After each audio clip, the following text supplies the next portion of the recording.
La visita a Venezia del ministro alle infrastrutture e ai trasporti Danilo Toninelli sembra solo aver ulteriormente rafforzato le posizioni già sostenute da quando la tragedia sfiorata nel canale della Giudecca ha posto con forza il futuro della crocieristica in laguna in cima all'agenda politica. Toninelli pare essere tornato a Roma ancora più convinto della difficile attuabilità dell'approdo delle grandi navi a Marghera, sostenuto viceversa da Comune e Regione, e più propenso alla deviazione verso Chioggia.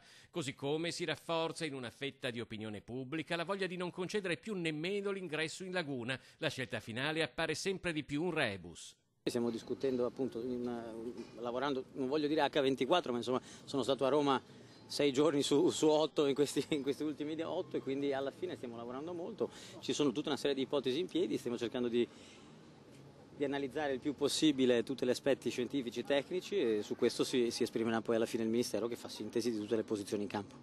L'unica cosa su cui c'è convergenza è che nessuno vuole più vedere navi sul bacino di San Marco e nel canale della Giudecca, per andare dove ancora non si sa, le ipotesi rimangono aperte.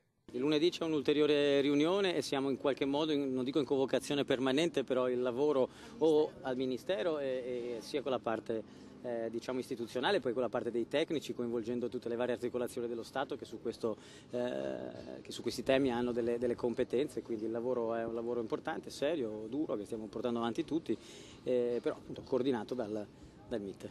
Mentre si infiammano le polemiche e le tensioni politiche, occorre anche lavorare per rafforzare ancora di più la sicurezza, visto che intanto le grandi navi a Venezia continuano a passare. Le determinazioni sulla sicurezza della navigazione aspettano alla Capitaneria di Porto. Noi collaboriamo ovviamente sia con la Capitaneria che con il Ministero per ottenere i migliori risultati possibili, tutelando tutti i profili come dire, pubblici e privati all'interno di questo schema.